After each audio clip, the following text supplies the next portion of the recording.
I just couldn't stay away. As much as I wanted to just give up and not cover the back half of this movie, we all knew that wasn't going to happen. I'm in too deep. At this point, I have to see it through.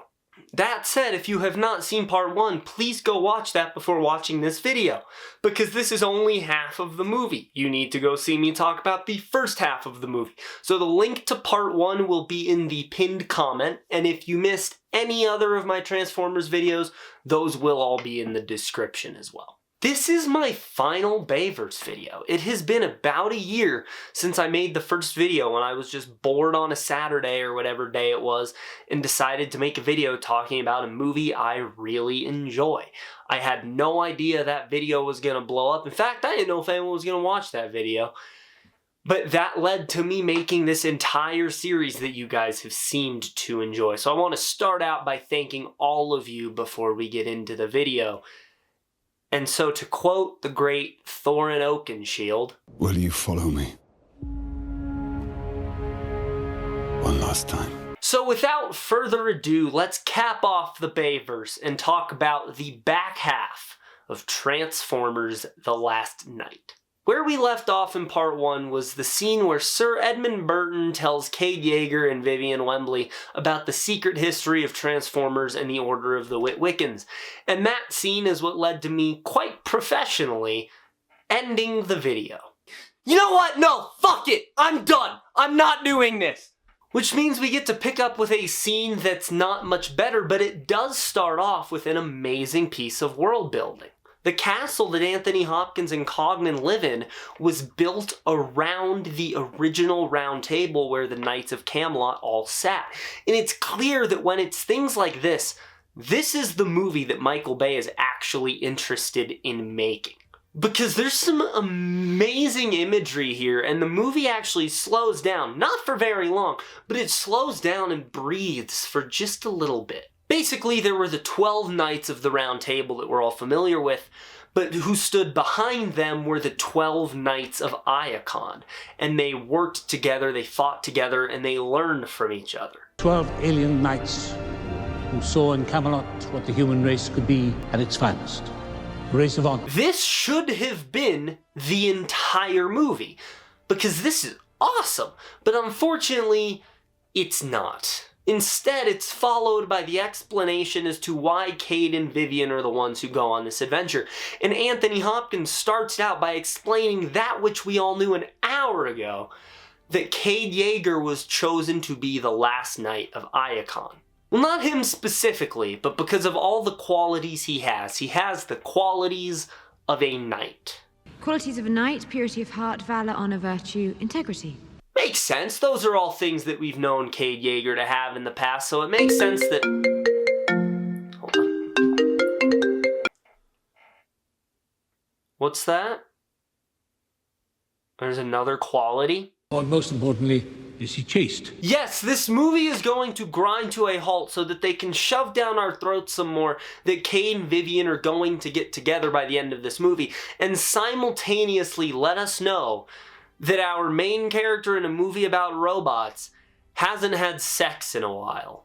This is gonna be rough. We just got started. You know what? Let's just get some Cogman content out of the way early. You know, if you don't stop it, I will send you back to Cybertron in a little tiny box. Oh, scary. Why is Vivian here?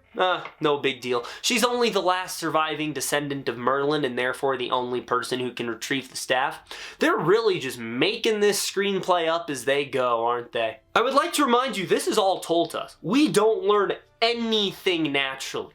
Anthony Hopkins just monologues his way through the second act of the film and tells the characters everything they need. But God forbid the exposition end there, because we then learn immediately that the Round Table is a Cybertronian artifact, and on it is a map of something that Anthony Hopkins has been trying to decipher his entire life. However, to give this scene the benefit of some doubt, it does give us some very sick world building. We learn some Cybertronian here. We learn the phrase "Seglas Natonde," which translates to, with your dying breath, protect the staff. Do you realize how sick that is? Why couldn't this shit have been the entire film? Why did we have to cram so much more bullshit in there? Chase scene time. This has to be cool, right? The chases are always cool in these movies. The TRF and MI6 have pulled up to Castle Fulgen and are now after Cade Yeager.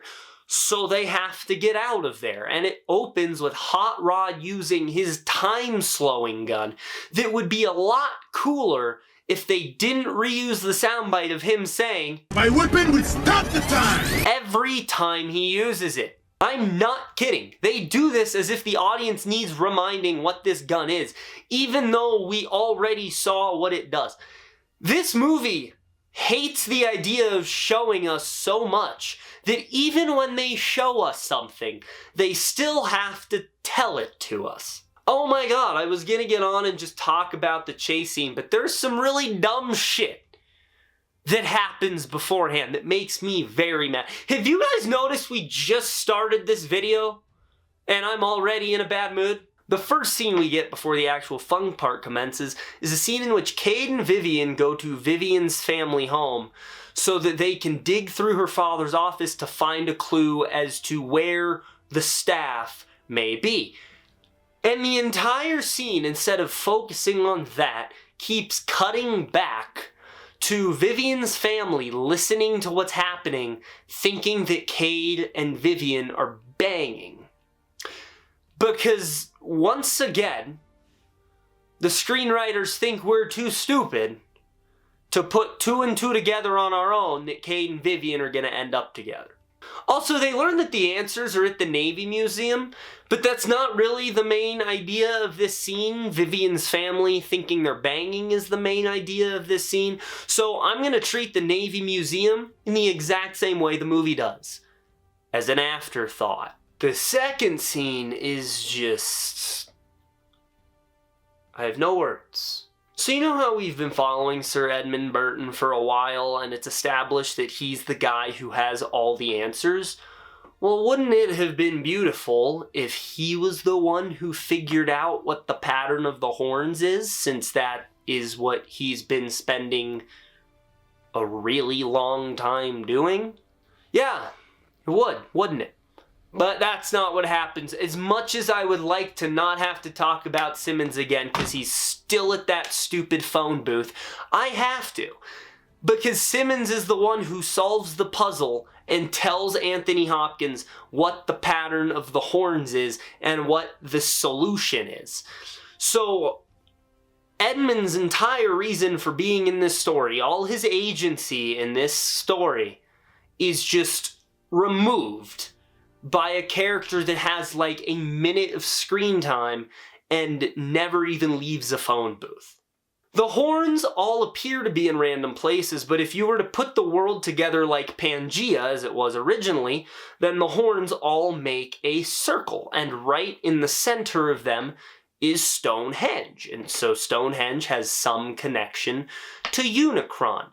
Now that would be cool if the character who's been studying that his entire life were the one to figure it out, but no, Simmons just does it for him. The MCU is my single favorite franchise of all time, so I'm actually going to use one of their films as an example of how to do this. And I never thought that I would be using the film I'm about to use as an example, because it's quite famously one of their worst films.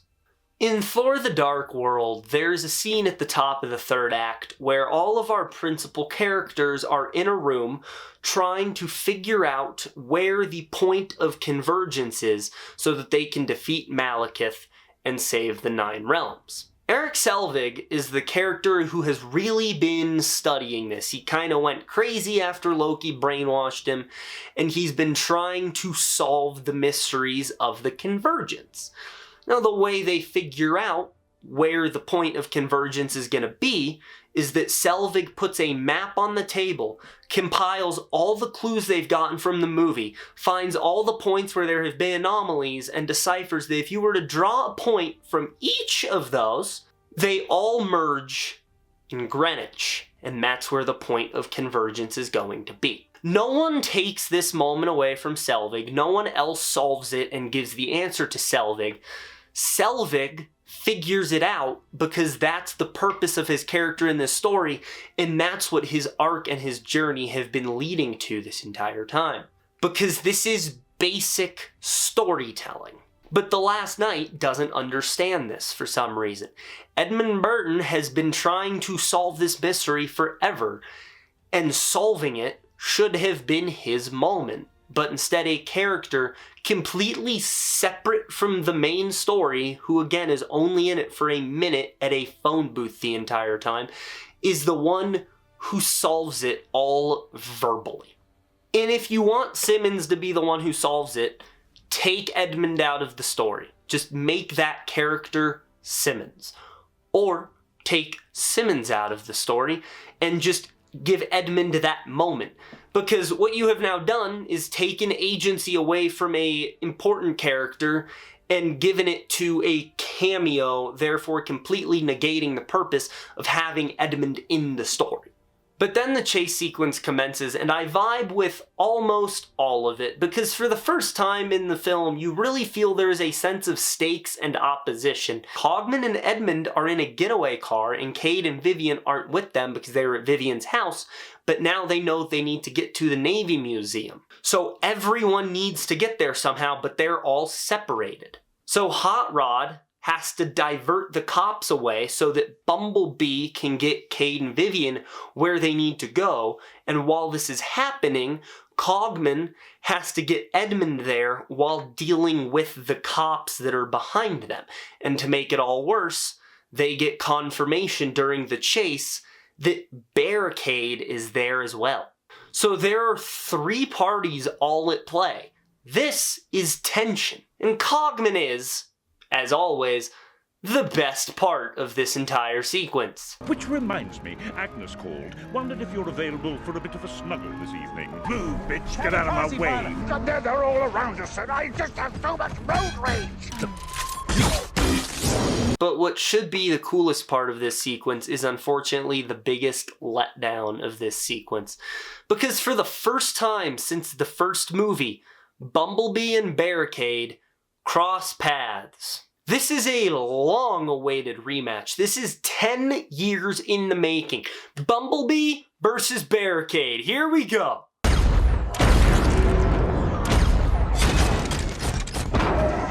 It's 6 seconds long.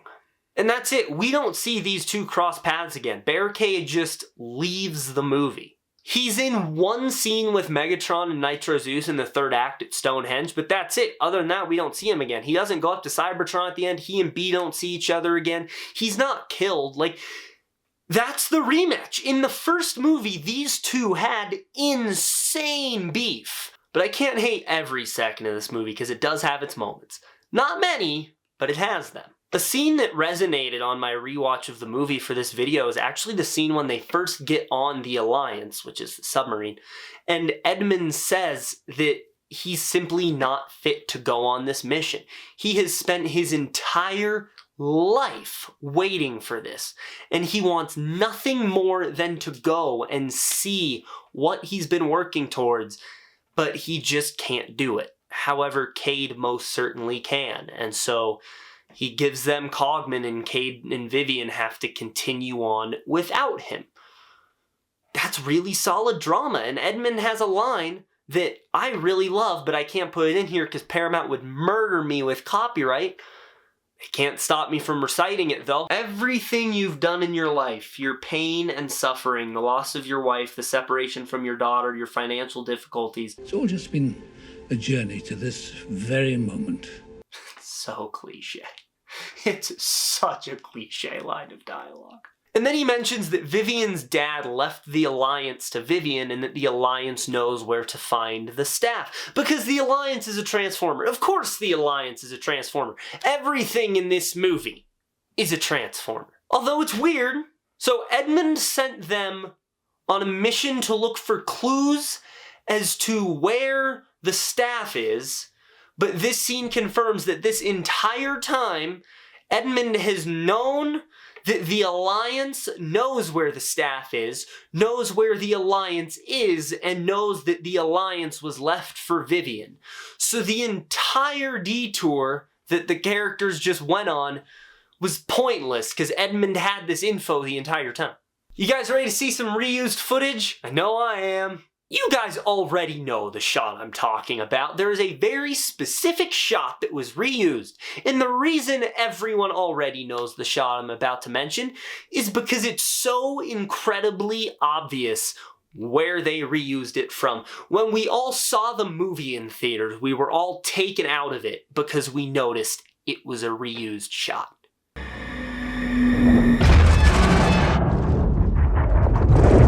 They didn't even remove Megatron from the shot. You see Megatron go up through the sub.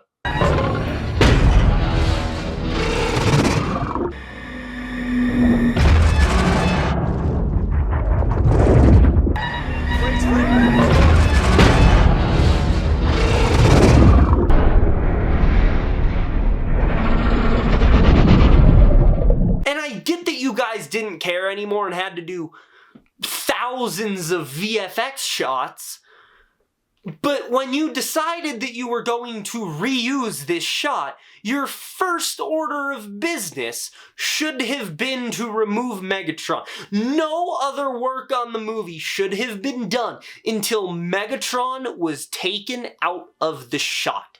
You can fucking see him. This was the exact moment in the movie when it hit me that this film was beyond salvaging. Even if they saved it in the third act, which, spoiler alert, it's just as bad as the first two, it was still officially beyond saving.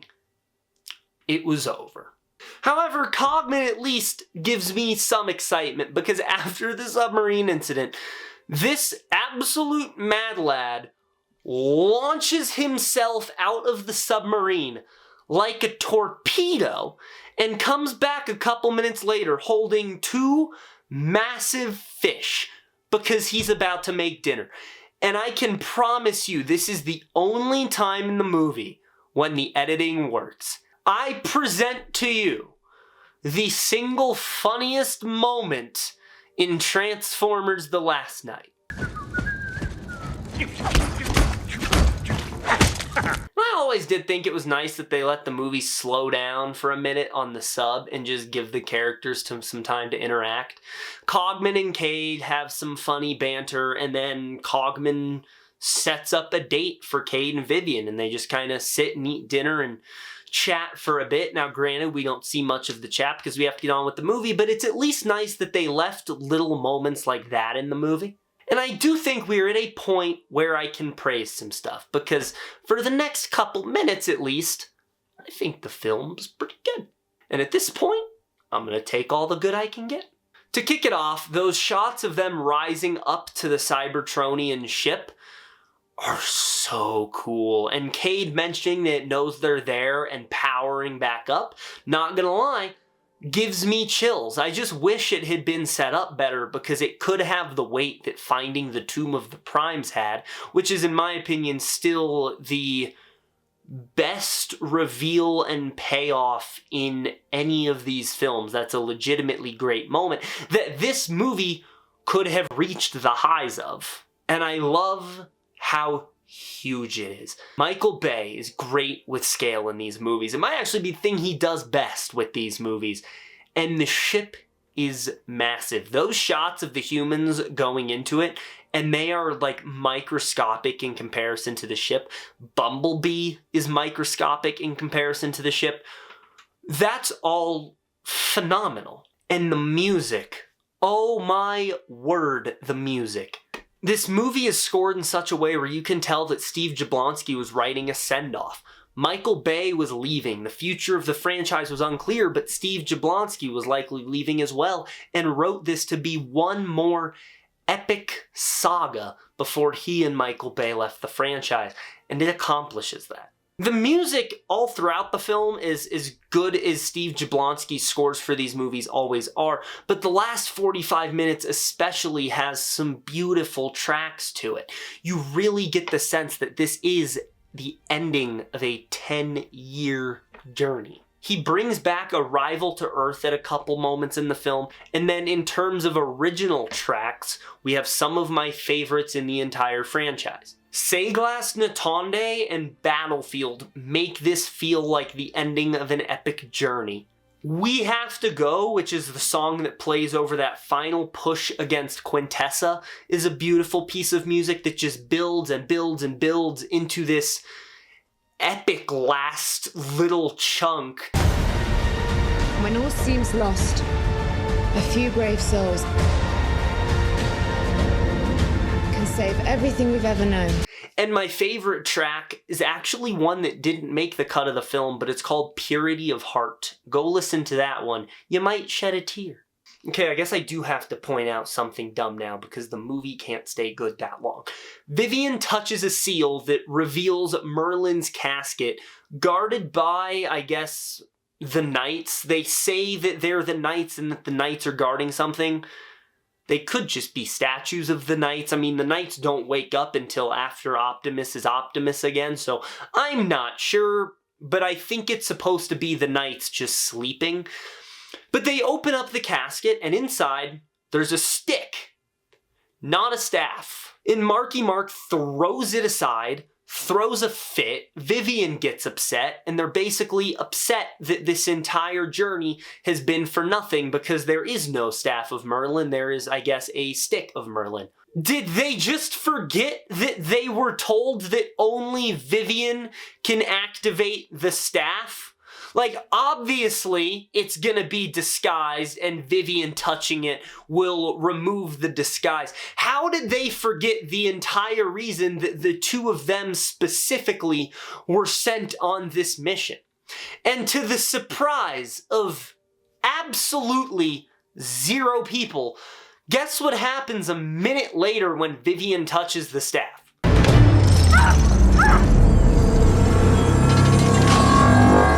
Oh man, I couldn't have seen that coming. What a twist. Up there with The Empire Strikes Back in terms of plot twists. It's not like the entire runtime of this movie has been devoted to telling me that that's exactly how it works. It's worth noting, by the way, that Revenge of the Fallen did not have a script. This movie had a script. Which one's better? But thankfully, for the sake of my own sanity and actually finishing this movie, Michael Bay reminds us that he is the only filmmaker who knows how to handle Optimus Prime. I've come for that staff. Could you imagine how much cooler it would have been if this was Optimus Prime's first scene in the movie? Imagine if we had not seen him before this, and he shows up brainwashed, evil, and killing the knights. Holy shit, I would have shit my pants in the theater. Every single line that Nemesis Prime delivers in this scene is so cold. I fight for my own kind, my own planet. The only bummer, though, is that for some reason they cut his actual best line. It's in the trailer, though, so this is the best line that Nemesis Prime delivers. For my world to live, yours must die. That line's so sick, but what's weird is that in the actual film, that shot is paired with this line. Give me the staff, human. So, editing John here, as I sift through all the footage from the movie to edit this, it has dawned on me now that I have watched this scene like 37 times in a row, that in the trailer, he does actually have the animation of saying, "Give me the staff, human." They just dubbed it over. So if we watch his lips as he says, "Yours must die," Yours must die. almost matches up, but not quite. But then if we look over here, Give me the staff, human. that is clearly the same lip movement from the trailer. So there's that explanation. But that's the whole scene. He shows up, he takes the staff, and he leaves. They try to put some tension in there with the TRF firing at him, but Optimus just immediately fires back and leaves because he's Optimus Prime. And it is here where I am realizing why this movie is so much harder to talk about than the other four. The previous four films all had character arcs and narrative through lines and themes and actual goals. Those films would start somewhere, and by the end the characters shifted and now the world is somewhere else. It felt like a resolution. Things happened in the story. Things were earned towards the end of the story. The reason I was able to talk about Age of Extinction for 2 hours is because they gave a beautiful arc to Optimus Prime that warranted discussion.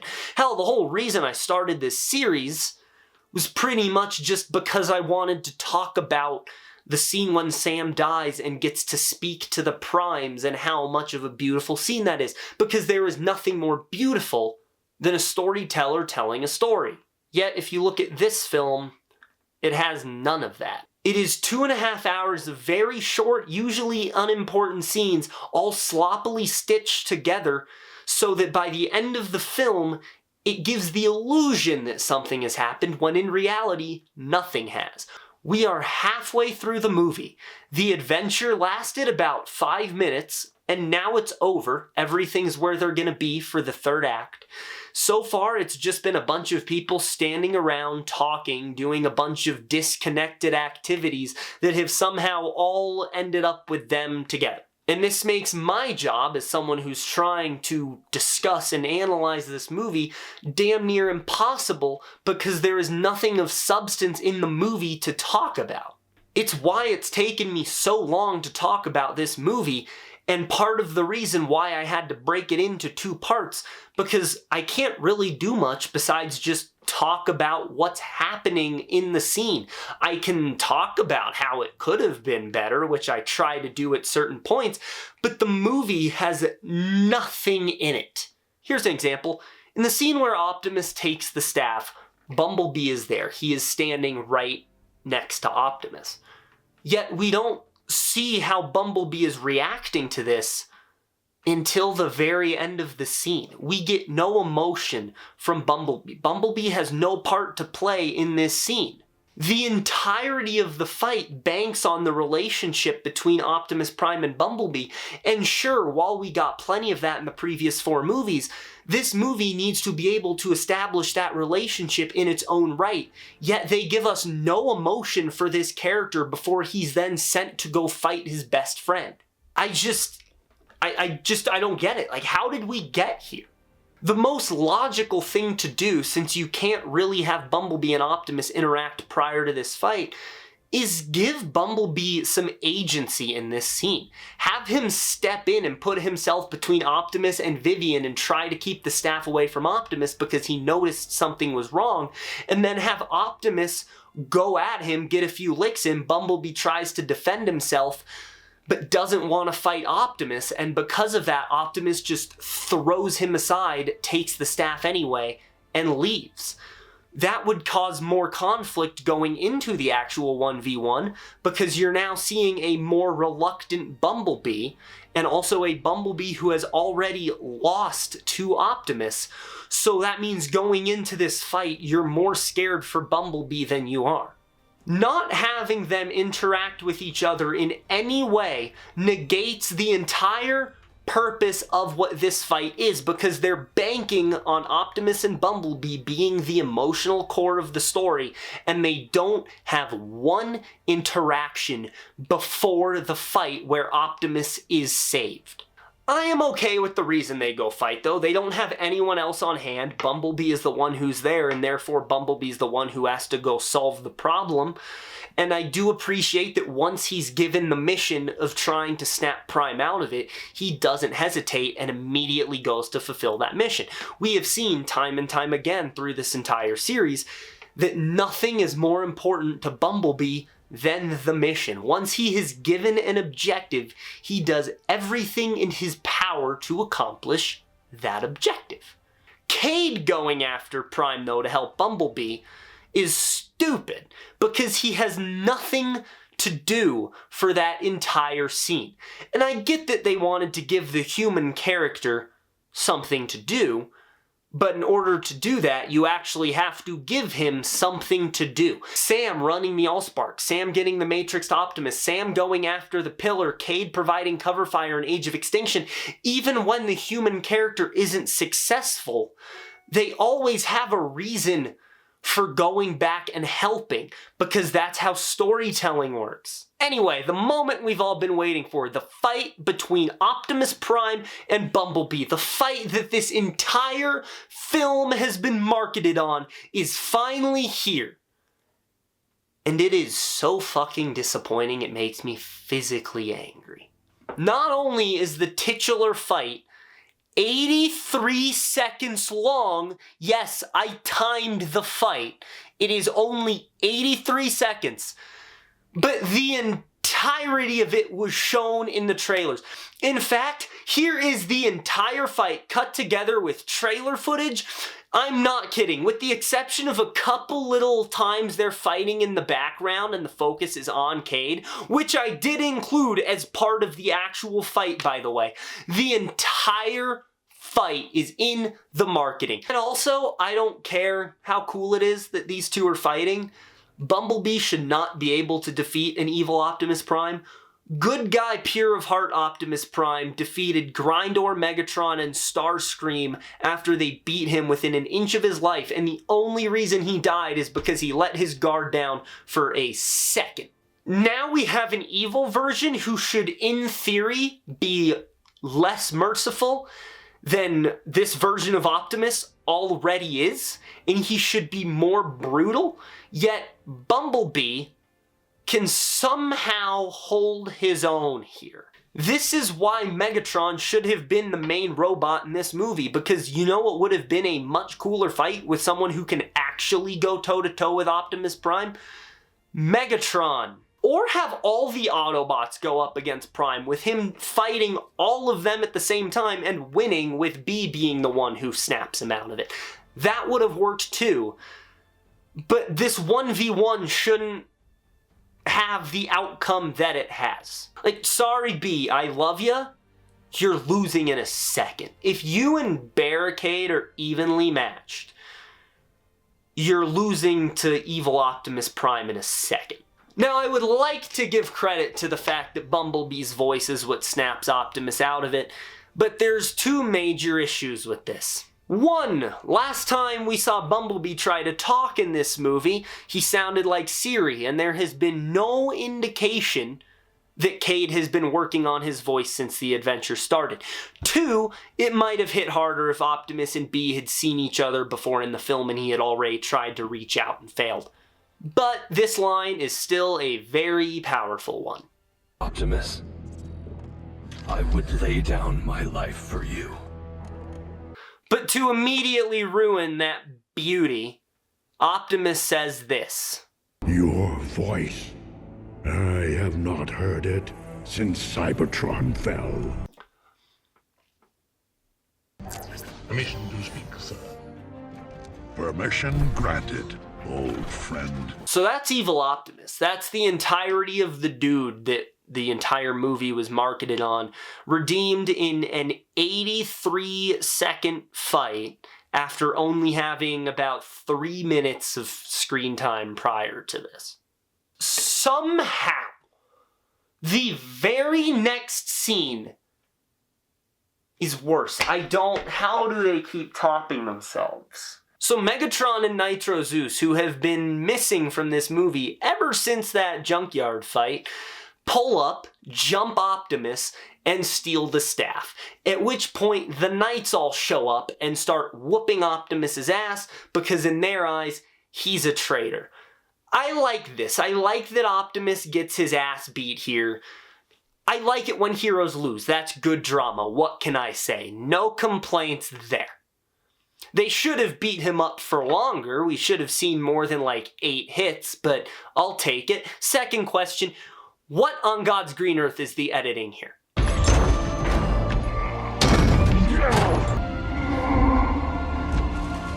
I'm gonna want to play that one more time in the event that the editing was too jarring to actually pay attention to the editing.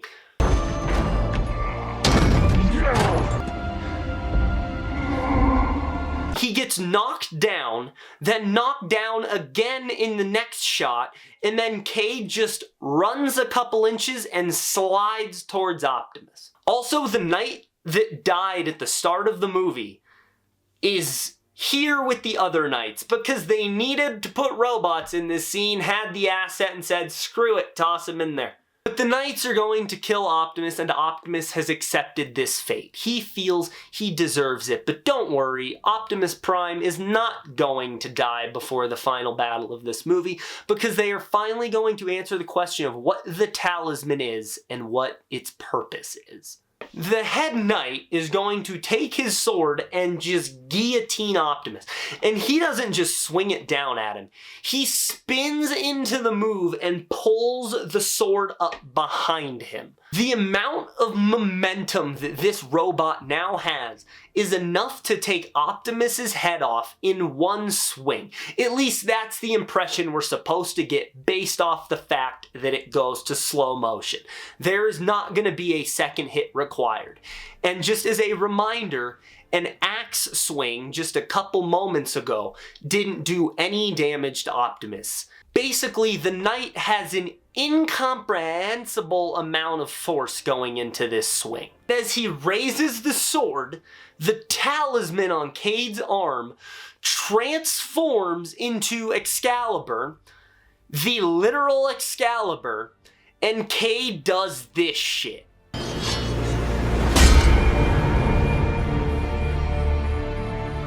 If I was not committed to finishing the movie in this video, this is where I would stop watching, because this is fucking ridiculous. Now, I believe the idea here that we are supposed to infer as an audience is that Excalibur absorbed all the force from the knight's sword, which is what that blue glow is in between the two blades when they connect.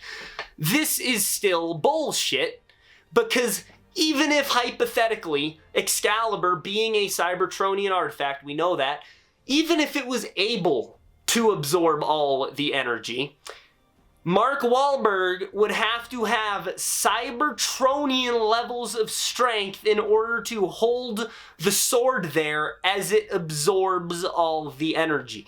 Bumblebee would not be able to stop this sword swing. There is no excuse for what happens here. And I don't care that this moment is an emotional payoff to the whole Seglas Natonde thing, because it's dumb. And have I mentioned that I hate the fact that Cade Yeager is the last knight? Optimus, Megatron, Bumblebee, all would have been better choices that would have made the story better. Hell, actually Vivian would have been a better choice to be the last knight, because she actually has a reason to be in this story, unlike Cade Yeager, who is just here because Mark Wahlberg signed a contract. And just to, give shit to Rise of the Beast for a minute, the people who, understandably so, shit on this moment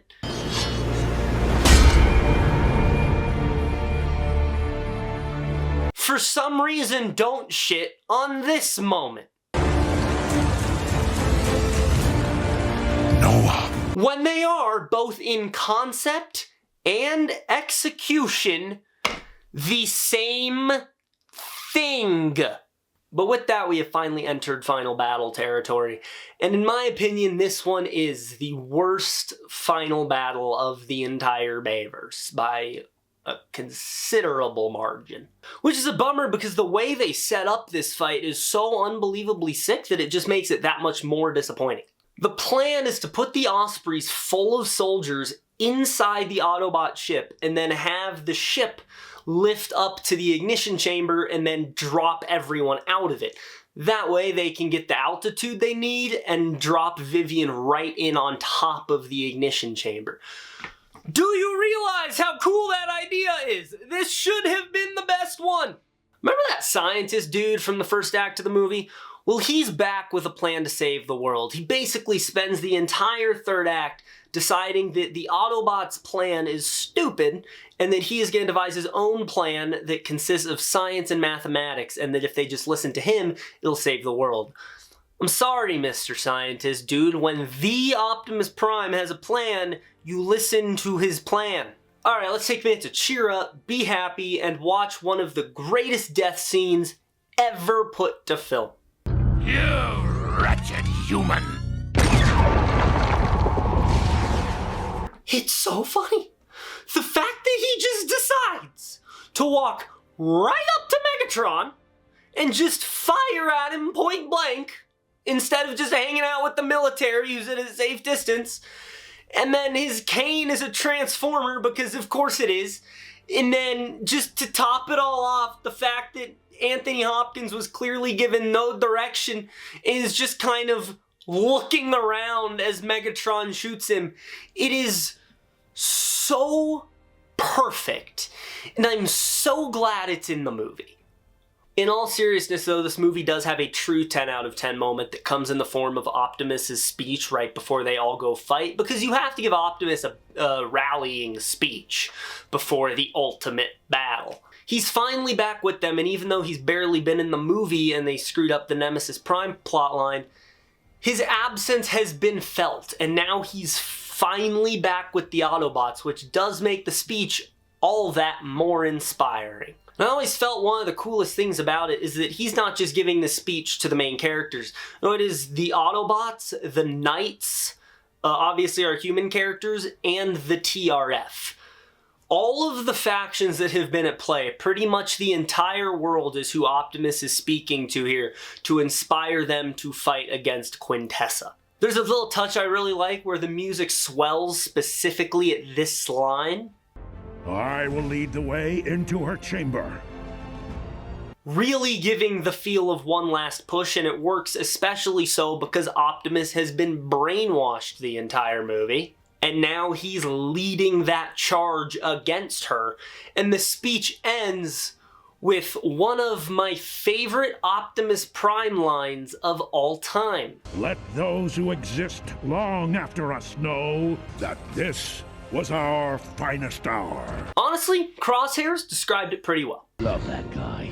Goosebumps every time. It really does feel that it's the entire world joining against Quintessa. And yes, Dark of the Moon did this better, but I still like it. Well, everyone except Edmund, Cogman, Jimmy, Crosshairs, and Drift. Edmund because he died, and the rest because they just kind of leave the movie. We do see Jimmy and Crosshairs again for like a second at the very end in the last 30 seconds. But we don't see them at all in the fight. And yeah, Cogman and Drift are just, they're out of the movie. So the setup for the final fight is that Quintessa plugs in the staff, which starts reforming Cybertron right on top of Earth, and she has Megatron, Nitro, Zeus, Infernicus, and some ships all defend the ignition chamber so that Vivian and the Autobots can't get inside, because if they get inside, it's over. You know how throughout all these videos I talk about how great Michael Bay is at depicting scale? You guys want to see some insane shit?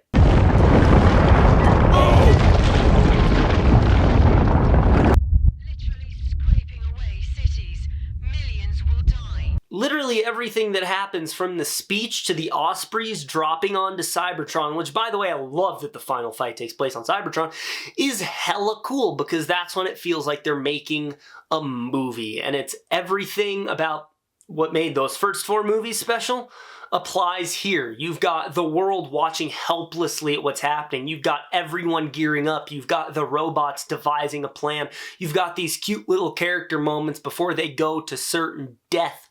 Isabella asks one of the soldiers if his gun kills Decepticons, to which he responds, "No, we do."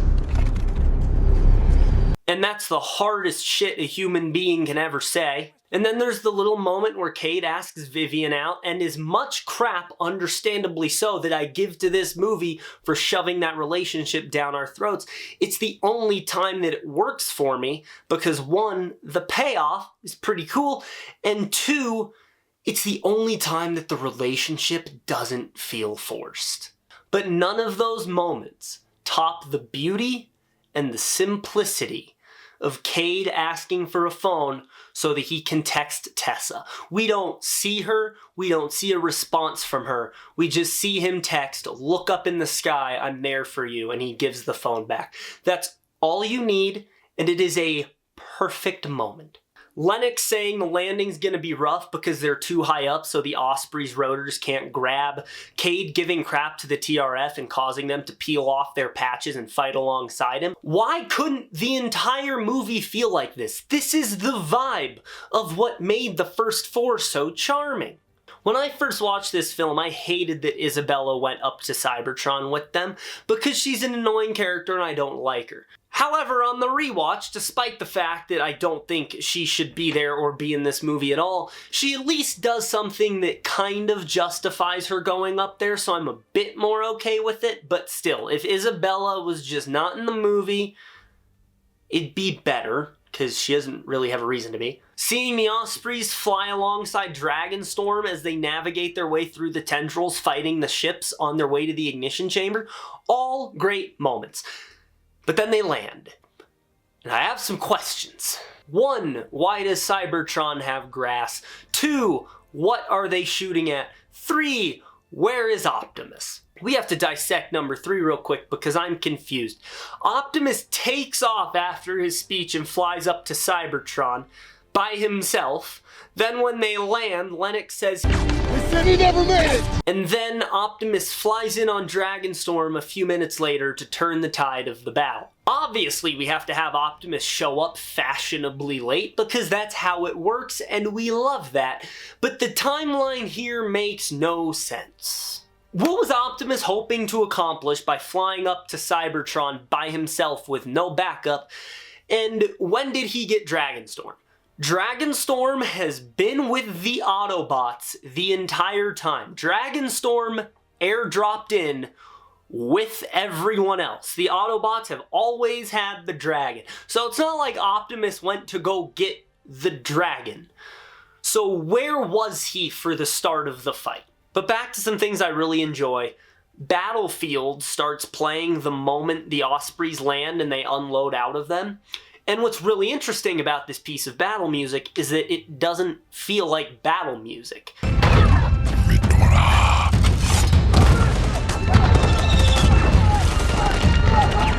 It feels very somber and hopeless. It doesn't feel epic or anything.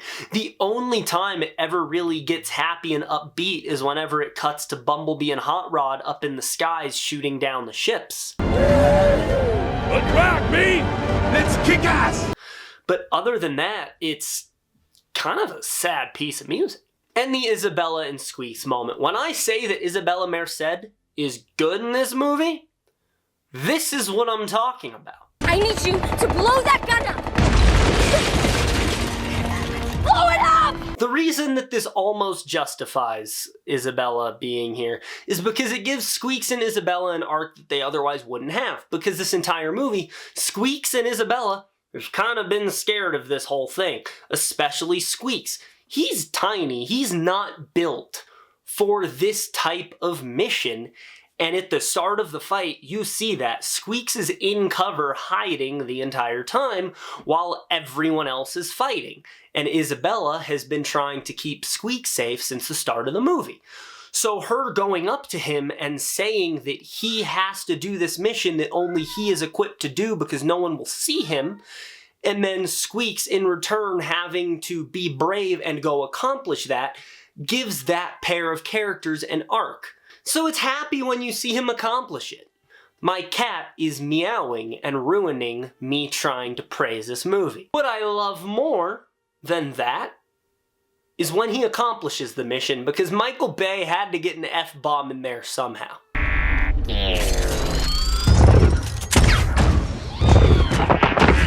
I know that I was giving the moment crap a minute ago, understandably so, but when Optimus comes back, it is just as cool as it is every other time Optimus pulls up. Bee and Hot Rod got shot down, they're on the ground.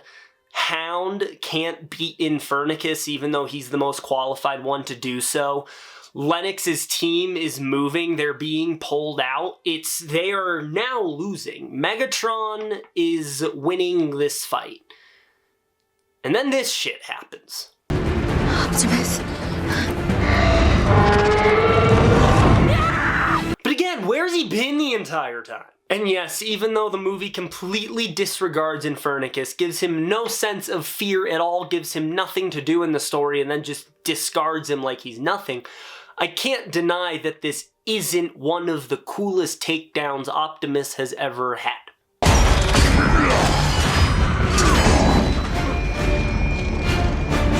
This moment was unnecessary, though. I am Optimus Prime. We don't need that. I don't know why this movie was so insistent on having Optimus's name be said at every turn, but it's annoying. Are you guys ready for one of the most beautiful pieces of music that Steve Jablonsky has ever composed?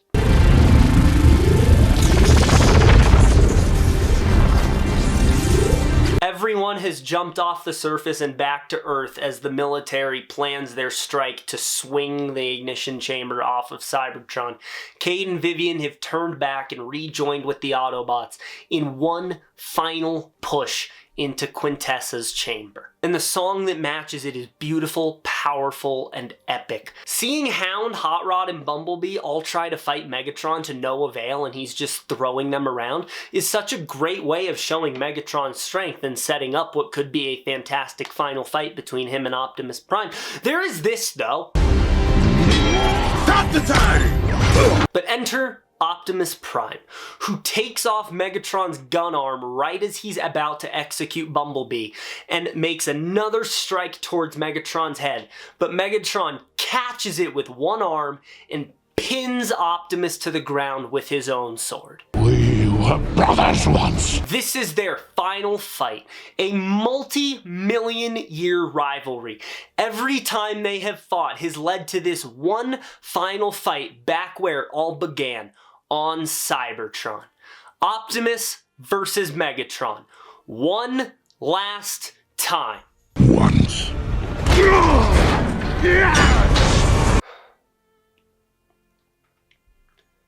I think I need to take a minute.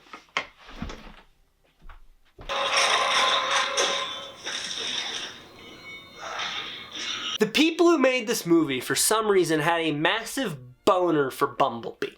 Bumblebee gets to do everything of note in this film.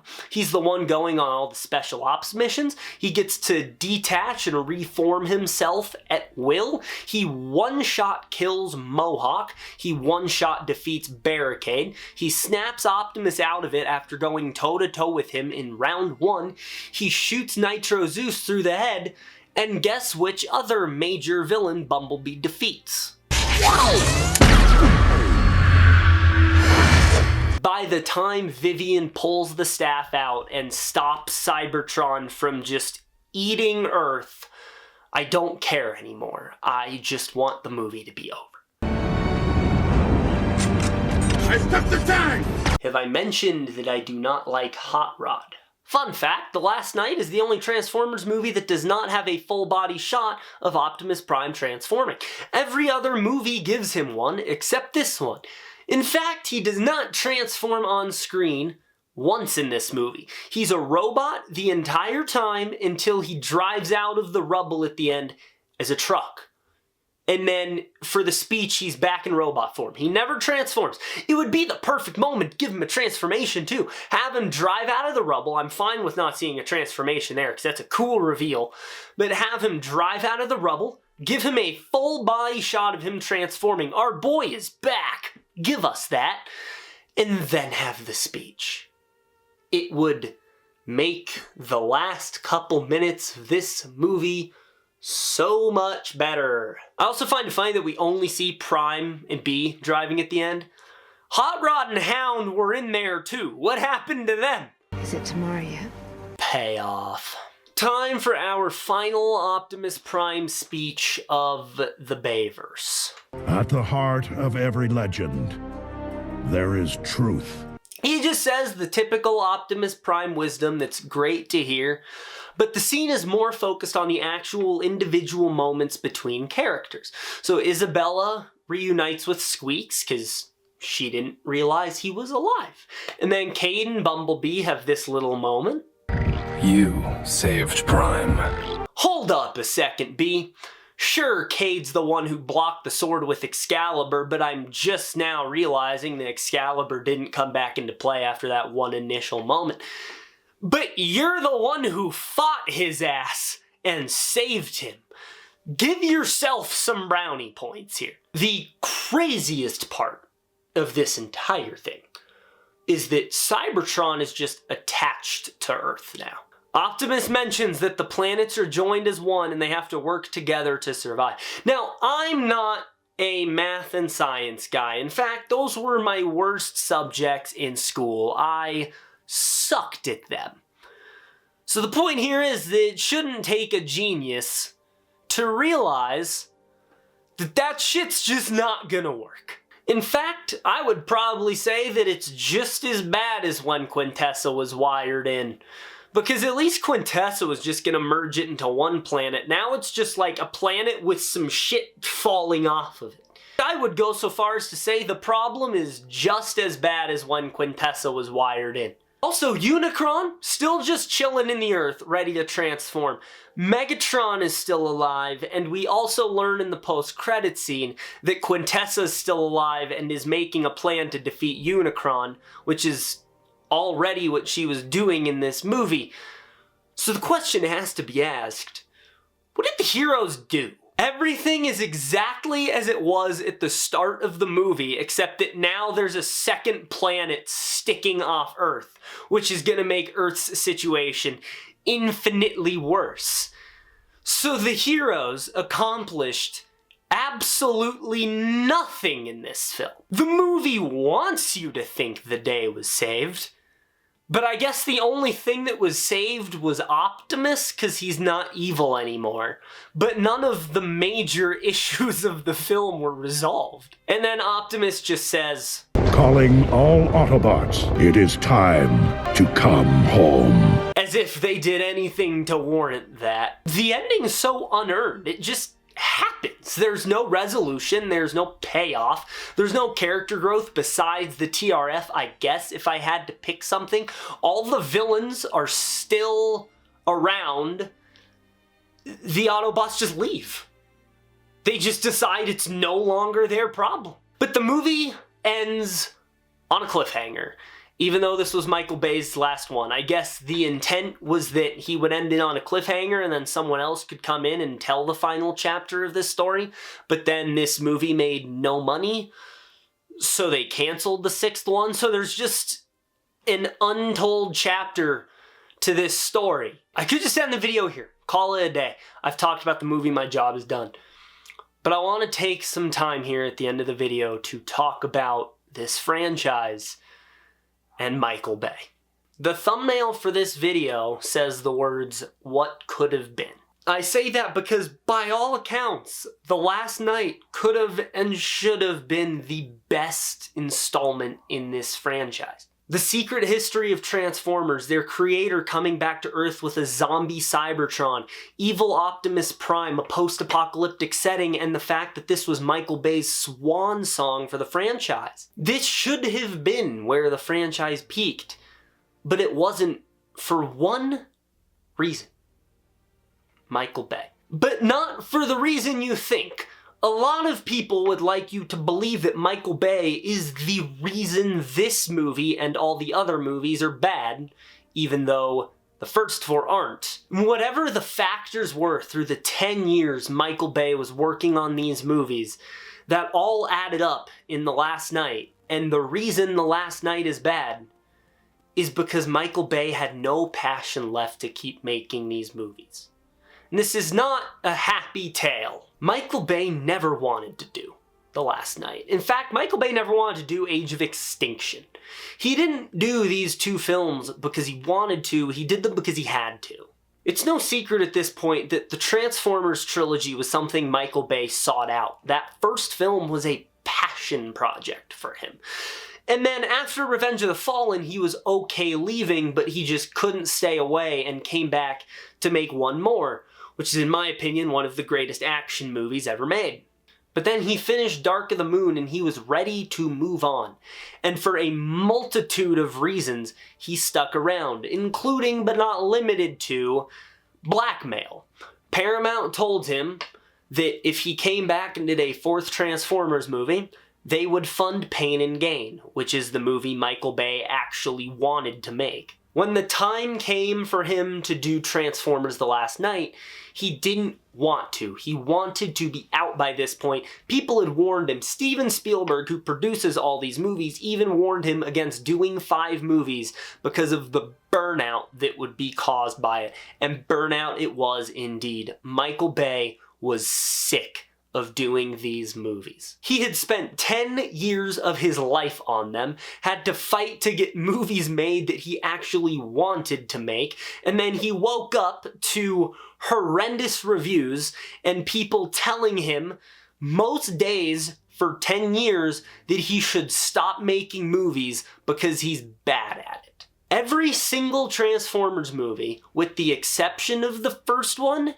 and kind of the third one, are hated by people.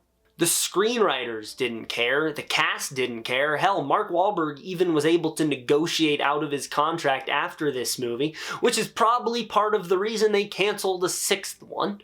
No one doing the VFX or the action sequences cared, hence the fact that they're only a couple seconds long. No one wanted to take time on them. The editors didn't care. Hell, the movie's almost unwatchable because the editing is so nauseating. And all of this is because the captain of the ship, Mr. Michael the Goat Bay himself, no longer cared.